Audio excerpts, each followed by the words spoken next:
welcome to the Lone Star Conference Hall of Honor Spotlight. I'm Brennan Tripp, and today we have the honor of speaking to an LSC football great, former Midwestern State running back, and now Hall of Honor member, Dominic Rhodes. Dominic, so glad to have you. Glad to be here, man. Such an honor. What a blessing, man. God, to be among some of the greats that have played in this conference, man. And golly, I'm so honored, and I just feel so blessed to be here, man. Well, first off, congratulations on a really well and deserved honor and an induction into the Hall of Honor. When you found out that you were going to be inducted as part of the 2021 class, what was kind of the first thoughts that went through your mind when you heard you'd be joining? Man, like I kind of told you in the email, man, I wanted to kind of sleep on it and kind of wake up and make sure that it was real. I just love the game every minute that I got a chance to do it. I feel blessed to have been able to do it, and it was always, for me, it was my passion, my first love. So to be honored for doing something that I was going to do anyways, and I would do it whether I was paid or not. To have this type of honor and be established with some of the people that I've seen in this, this great class. I mean, not class, but this LSC Hall of Honor, man. It's a blessing, and I couldn't be more happy and astounded. Let's take a look back on your career at Midwestern State. You came as a transfer, 99 season, to a program that was pretty new to Division II. I think it was going into the 5th season. So what was it that attracted you to Midwestern State, both as a university and then as a program as well? Well, coming out of junior college, I had this coach that recruited me to Trinity Valley Junior College, and I didn't end up going, and he ended up going to Midwestern. His name was Coach Lott. And when he got there, he started calling me when I was at Tyler, and he was like, "Man, we want you to come here. We want you to come here." And I was like, "Man, I don't know." And then he said, "The Cowboys train here." I said, "Oh, what?" You know what I'm saying? But I felt good about Midwestern. I felt good about the people there. I felt good about the culture, and I felt like we could build something, and we did.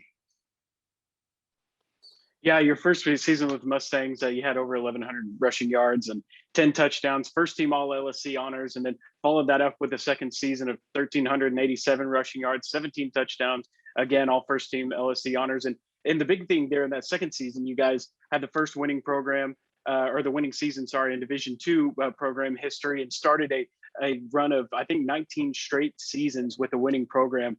You ranked top 10 in the all-purpose yards in Division II that year. Looking back on all of those stats and the things that you guys accomplished in your 2 years there, what are you most proud of in looking back on your time at Midwestern State on the field? If you think about it, I start getting chills, because when I think about a lot of the games that we let go that year, man, if we would have been in the playoffs, and I think we would have been a tough ticket, man. We were rolling late. Man, we had a solid squad, man. I mean, gosh. Man, I just think back on some of those games, especially in my second year when that second crop of guys came in from junior college, and we were all kind of like, it was a different type of vibe, you know what I'm saying? And we went into some places and we took some stuff, you know what I'm saying? That was fun. That was a fun year, man. It really was. It was a fun year.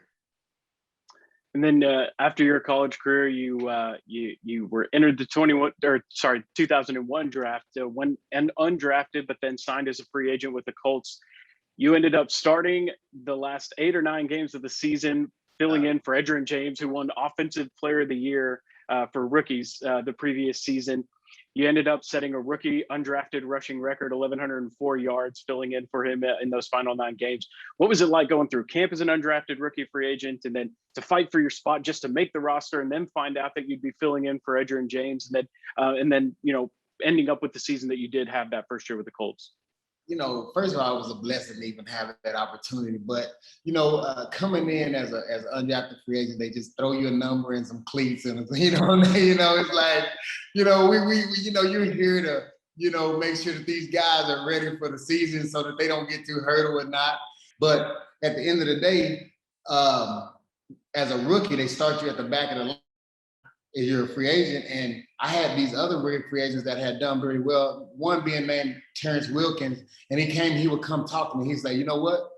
The one thing you got to do is just make sure you hear when that line keeps getting shorter. When that line keeps getting shorter, just make sure you hear it. And that always struck a bell in me, you know what I'm saying? And for me, every time I had been on a football team, I was on the team and I was a contributor. So I didn't know nothing about cuts and all that type of stuff. I was just balling, you know what I'm saying? I didn't care. I was just there running the rock. They gave me the ball, I run. You know, one time, Coach Moore, he came up to me in the preseason and he was like, they had gave me an in zone run from the split backs. And I just ran up in there and I got the 2-point conversion. And he was like, you ain't scared? I was like, of what? You know what I'm saying? This is what we do. I'm from Texas, you know what I'm saying? We run the Rockets running backs, you know what I'm saying? When I first saw what was going on, my first game was in the Meadowlands. It was the Jets versus the Colts. And for me, it was Edgerrin James versus Curtis Martin. You know what I'm saying? That's what I saw. I saw two of the greatest running backs ever play this game go at it. And it was a, man, they both put on a show. Do you hear me? And I was like, I'm not ready. I'm not ready. I felt like that because I seen how big the linebacker was. I seen how fast it was, and I had never been in that. So I was like, man, I'm not ready for this. Fast forward to Kansas City, and you know, that game, it was just something felt weird because, you know, we were talking about cleats before the game. Me and Ed, he was like, man, we don't wear this size cleats. You know what it is? Because Kansas City's field was so slick. He was running good, and he went around the outside, and somebody just made a regular tackle on him, and then I just seen things just like going slow over there, and I was used to him just popping up. You know, he was in great shape all the time. Dang, he started limping over to the sideline, and they threw me in the game. I was like, whoa. And at that point, I didn't even have a time to think. I did not have time to think because they just was like, they gave me the ball the next play, and that was how that season went. You know what I'm saying? And it was just like from that point on, man, things were just, you know, falling into place. I had a game against the Ravens where I had 19 carries, 39 yards, and 2 fumbles. But the coach stuck with me, and they let me finish out that year, man. And it ended up being a rookie record. And, you know, I tell people all the time, with opportunities, man, you never know what somebody can do. You know what I'm saying? And I got that opportunity, and I ran with it, and now we're talking, and you know, a Super Bowl later and things like that, you know. Yeah, let's fast forward to 2006, that Super Bowl run that you had with the Colts, and you're splitting time with Joseph Adai that year, but you came in and had an absolutely monster game on the ground in the Super Bowl, 113 yards and a touchdown in that win over Chicago. What was it like to get to play and to win on football's biggest stage after holding that dream for so long? All the way back to when you first started playing? I can never really explain to anybody what it feels like whenever you feel the rumble of that field when the Jets go over and all the lights start going off, man. It's like, you know, I played in the state championship game. I ran in the 100 meters at the state meet in Texas. All of those are huge. But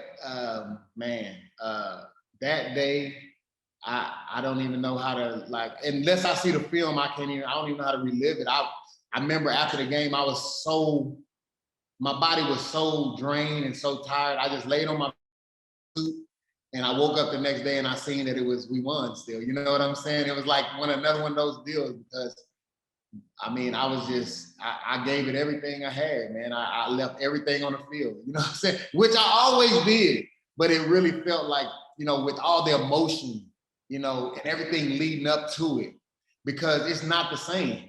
You know, it's just not the same. And you know, the media is different. Everybody talks to you different. Everybody wants this, that. You got to take care of your family different. And then, like they say, we had Booger McFarland told us, he said, the Super Bowl is for your family. The game is for us. And it rings so true. That's great, man. And looking back in your time as a football player from, you know, Pee Wee all the way up through NFL, who were some of the people, who were some of the big mentors for you as a player, both, you know, from again, little kid, you know, to Midwestern State all the way through to the NFL?